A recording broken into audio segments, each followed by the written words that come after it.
Okay. Hey, welcome back, everybody. This is What the Health, and I'm Dr. Greg Eckel. And today we are talking BreakProof, 7 strategies to build resilience and achieve your life goals with Jen Drummond. She's a mom of 7, successful business owner, and world record holder, which we get to hear about today on the show. She is the first woman to climb the second highest summit on each of the 7 continents, and she now spends her time inspiring others to create a thriving business and lasting legacy of their own. Jen, welcome aboard.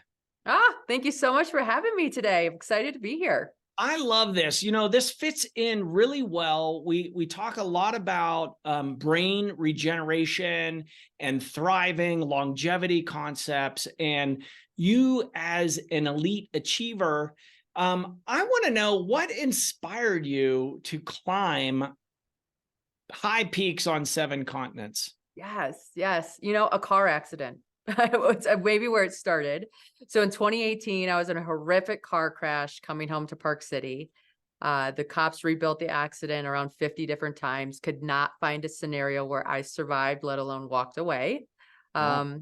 I was kind of processing that whole event where I realized I don't get to choose when I die, but I sure get to choose how I live. And so it's time to start making those choices that line up with my authentic self. So 2019 became this big year of the bucket list. What do I want to do? Where do I want to see? All like the different things, right? Like I'm alive. We're going to take this planet and run. Yeah. 2020, I was turning 40. So I was looking over my bucket list, and on that list was climb a mountain, and it stood out. And so I'm like, you know what? I'm going to climb a mountain for my 40th birthday and launch the next decade into this thing. And so I was training for a mountain named Ama de Blanc, which is the Paramount Pictures logo. So if you've seen a Paramount Pictures movie, it's the mountain with around the stars, right? And it means the mother's necklace. So Mama 7, it was perfect. I'm training for that, and COVID happened. So now I'm a homeschool teacher to 7 children because the school system's shut down. And one day, one of my kids was struggling with his homework. And so I'm giving him the parent pep talk. We do hard things. We've got this. And he looks at me and he goes, if we do hard things, why are you climbing a mountain called I'm a Dumb Blonde instead of a real mountain like Mount Everest? I said, Ama de Blanc, not I'm a dumb blonde, but thank you, sweetheart. Wow. Wow. So then we looked at Everest, and he went to bed, and I thought, you know what, if he thinks this is the hardest thing in the whole world, I'm going to climb it and let him know that whatever Everest is, we're capable of summiting. And so then I hired a coach. A coach gave me a book about becoming an uphill athlete. In the front of it, a lady had a Guinness World Record for doing something in the Alps. And I just remember calling my coach being, I could have done that. If I got a Guinness World Record, my kids would think I'm cool. I am not cool right now. Homeschooling, not working out. And my coach kind of chuckled it off. He's like, I'll think of something. And a few weeks later, he called me, and he had this idea of the 7-second summits, which at the time I had no clue what they were. It sounded like a tongue twister. He's like, listen, it's the second highest point on each of the 7 continents. It's harder than the first 7. Only one male's done it. You'd be the first woman. And he goes, and think about it. 7 continents, 7 mountains, 7 children. Sounds like a jackpot. Yeah. I'm like, it does. And so sure, let's try it. And here we are. Wow. Holy cow. And I mean, you made the middle sound so easy, and here we are. And There here we were the are. 7 continents that you had to go through. So, you know, I'm guessing you hit some trials and tribulations along that path. Oh, yes. Every one of them. And that's, I think, why we celebrate the summit, is because there's 1,000 times before we hit that top that we want to turn around. And for some reason, there's a little whisper that says, take one more step. And so when we get to the top, we're so excited and wave our flags because we're like, woo! All those 1,000 times I said yes, and here I am. Yeah. Wow. So where did you start? Did you start with the original one? Yeah, so I started with Ama de Blanc, mainly because Nepal opened, right? Like I took on this quest in 2020. So the beginning mountains were determined by what country was available to climb in. And then you had to take into account what climbing season it was, because you climb Everest in May, you climb K2 in July. So I did Ama first. It was the most amazing experience ever. It's still my favorite climb to this day. I loved it. Because Then it was I your did- first? It was my first, well, I did the Grand Teton in Jackson Hole. So it wasn't like Okay. entirely the first, but it was the first real one, I'd say. Yeah. Almost just pretty.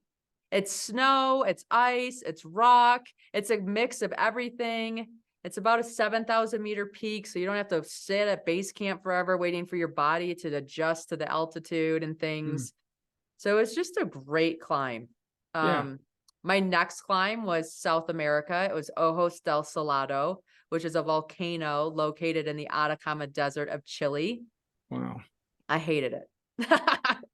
I was like, wait a minute. Is this what these 7-second summits are? I'm not interested.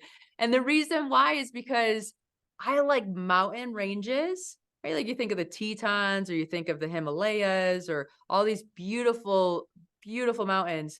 And then Ojos del Salado is a volcano. It's like a pimple in the desert. There's nothing pretty to look at. You're on this like long slog up to the top. Wow. The only reason why you know you're making progress is because you've been walking for an hour. So you have to believe you have been, Oh my gosh. It was Yeah. just an entirely different experience. And so then I was like, luckily my next stop was Kenya. I did Mount Kenya, which is a 20-pitch rock climb and then some ice climbing at the top. That was a very fun, challenging climb. And then my next one was Everest, because Everest, I was still doing it for my son to show him that we can do these things. So yeah. Wow. What do you have? A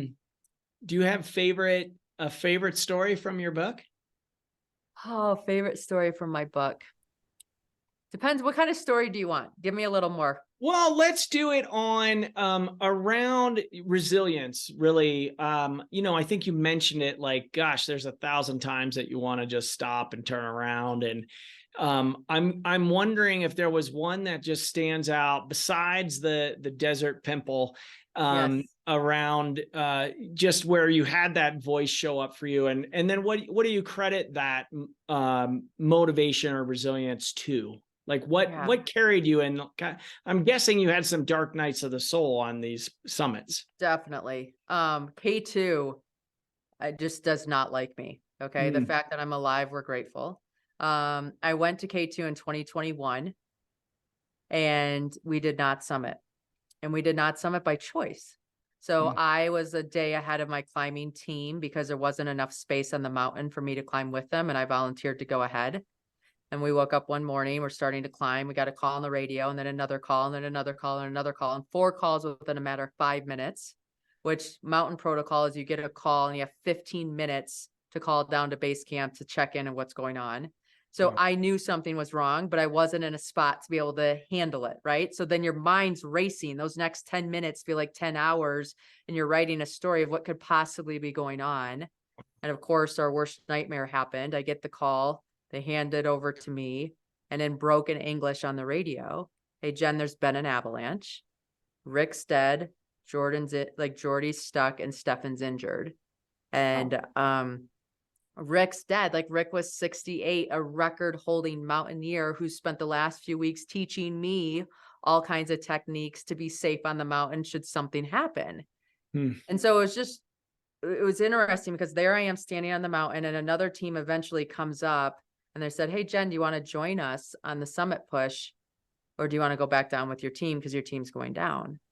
And I remember thinking, I'm not going up to the top of this mountain right now and having this event cloud my experience for the rest of my life. I'm going to go down and take care of my team. And so I turned down, we ended up burying a human, helping rescue another one, and doing all those things. I came back to the US, and then I had to go back, right? Like K2 is one of my climbs. So it's not like, oh, just kidding, we're not climbing it. I had to do this. And it takes a lot of courage going to a place where you didn't have a great experience, right? And so when I went back, I just wasn't excited. I was trying to get into a good mental space. And about 3 weeks before it was time to go again, I got a phone call. And it was someone who I'd met the year before and saying, hey, there's this person that's been training to climb. Can you bring over some gear and help make it possible? I'm like, yeah, I think I can do that. So I go to climb K2 in 2022. I get anthrax. That's a whole nother story. We'll save that for a different time. But who gets anthrax but this human? Unbelievable. So I climbed K2 with anthrax, not knowing that I had anthrax, thank goodness. And 30 minutes later, the first Pakistani female stands on top of her country's prized peak. Because Whoa. that's the person that I got to help sponsor and make possible for her pursuit. Wow. And I share that story because there's so many times in our own lives when we have these obstacles or these setbacks and things just don't make sense. And it's really hard to keep going. But I encourage you to pause and see if the universe is using you for more.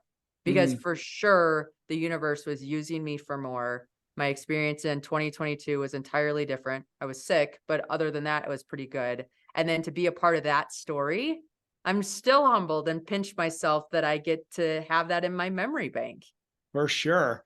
Well, first off, that is a really sorry for the tragic loss of a team Yes. member and friend. And then just the courage to go up and get at it again. I'm guessing you may have taken him with you on that one.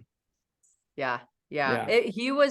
It's one of those things where they're watching, right? Like Hmm. you just feel connected and you understand like we were on this pursuit to climb together and I'm going to get us to the top and you in Yeah. spirit and me in physical form. And here we are. Sure. Holy cow. Yeah. Yeah. So that's one that's one of the peaks.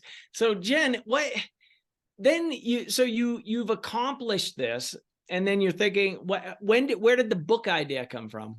Yeah, so I'm halfway through this pursuit, right? And I go out to lunch with a friend who's a part of Franklin Covey, right? So he's an author and I'm telling him these stories and he goes, "I don't even like mountaineering at all. And I'm enthralled with these stories. You have to write a book. As Yeah. in, I think you should really have brownies for dessert because they're fantastic here." So, unbeknown to me, how excruciatingly painful it is to write a book, I'm Yeah. like, okay, sounds good. I'm in. And so while I was climbing for the rest of the pursuits, I was in the middle of writing this book. And it was just one of those things like, how do I make these lessons where they relate to the reader, where they pull the reader in, where the reader Mm, sees the concept that I'm trying to explain and then can apply it to their own lives and take their pursuit to the top. mm, Because when we get to the top of our mountain, we make so much more possible for all of those around us. So I want everybody to have the tools they need to get to their summit, whatever that summit is. mm. I love that. We deal a lot here at the center in Park City with folks with neurodegenerative states, Parkinson's, dementia, Alzheimer's, traumatic brain injuries, etc. And in that summit for them is a better quality of life oftentimes. And so that's one of the reasons why I wanted you to come on and share these resilient stories and inspirational energy, because it is, I pull my pom-poms out for a lot of people. Right. And Yay. so having that cheerleader on their side and incorporating community around that. So this is awesome. What do you hope? So that component, I guess you just shared on, the inspiration for sharing the stories is to inspire others to create their Mhm, worlds in a different mhm, fashion. mhm. If you had your way of, waving your magic wand and having that occur, what do you envision on the change that happens there with engaging with you, getting into the stories, hearing your trials and tribulations and what you overcome to actually achieve that? Yeah. I think it's different for each person. It's been so fun to Hmm. see what resonates with people and then how they use that in their own lives because it's different, right? So, Yeah. one example of a story that I share is big mountains take big teams. Mm, Okay. And I think so many of us have these big mountains that we're trying to climb and we're doing it alone. And then yeah. we run out of energy or our backpack's too heavy or all these different things that don't allow us to get to the top. Where if we could stop for a second and say, who can help me?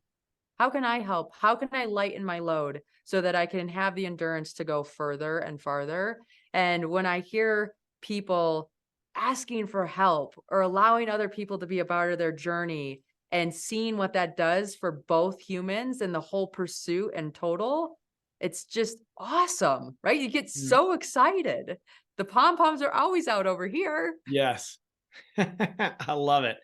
Well, what other kind of inspiring components from folks that you've engaged with, what are they out creating? Because I know it is different for everybody, and everybody has their own separate Mount Everest that they're climbing. What have you seen? What is, from kind of trials to tribulation through success?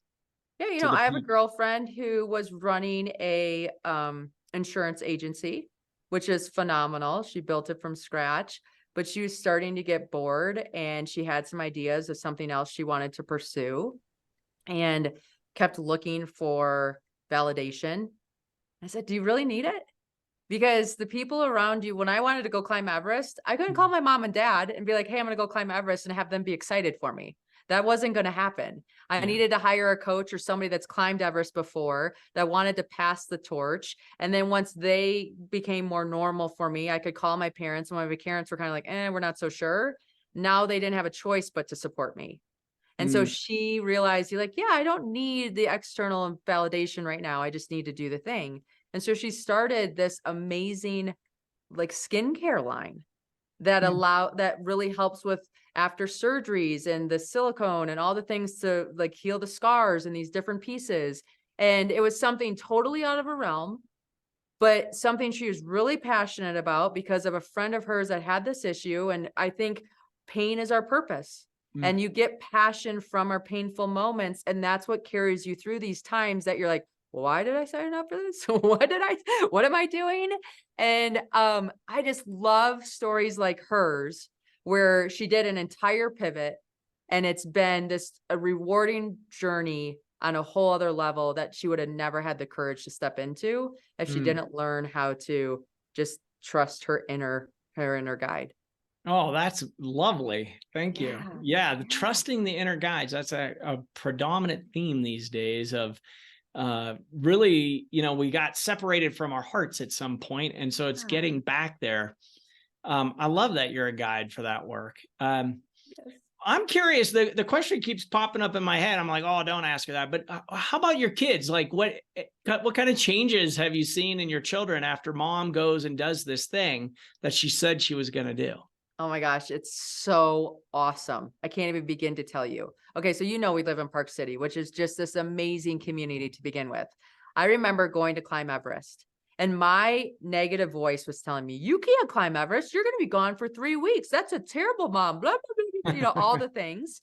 And so I bought one of those hyperbaric chambers or hypoxico tents. I have a hyperbaric chamber too to recover, but I have the hypoxico tent.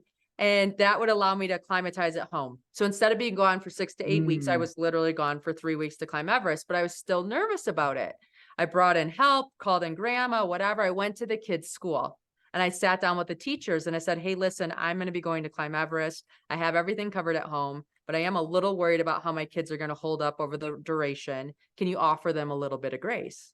And the school came back and said, "How about you come in and teach a What's Your Everest campaign and talk to the kids about setting these big goals?" And so I did, and they colored these little hikers and they put what the hiker's goal was on the wall, which was like make the travel soccer team, ski a black diamond, all these cute things. And then the front of the school, we made this huge Everest. And then I was this little hiker and I had a tracking device on me. So they could move me up and down the mountain, you on the mountain, depending on where I was. And then at Everest these days, you have like Wi-Fi at base camp. So I called into the classrooms at base camp and like reported where I pooped and what I ate and all the things that kids care about. Right. And so then when I summited, it was like the whole school summited, right? Like it was so exciting. I came back, and the entire time I was gone, my kids felt so loved, so seen, so empowered. And I heard my daughter talking to one of her girlfriends that came over after school, and her girlfriend's like, "Your mom's the one that climbed Everest." And my daughter goes, "She is, and she's going to take me up that mountain someday too." And I'm like, yes, right? Like, it's so cool when you allow people to be a part of your pursuit and say, "Hey, I need help. Here's what's going on. Look what could happen." Yes. That man. So you got it chock full of lessons in here. That is lovely. Yeah. Goodness. Is there anything that you'd like to share here towards the end of our interview with our viewers and listeners? Yeah, I just want to encourage people to listen to this internal compass, this heart, and give yourself some time with yourself every day and just do one thing that is for you. And then build off of that momentum and start sharing the gift that you are with this world because we all benefit. Hear, hear. Thank you Yeah. so much. You all out there, we wouldn't be doing this if it wasn't for you. So if you like today's show, please give us a 5-star review and give a little bit of what you learned today from our world record holder here, Jen Drummond. It is fabulous. I'm excited. We're going to put all of your links in the show notes for folks to engage and get connected with you. I'm looking forward to have you back on here, maybe in person in the studio. And everybody out there, what the health, Dr. Greg, and we will see you next time.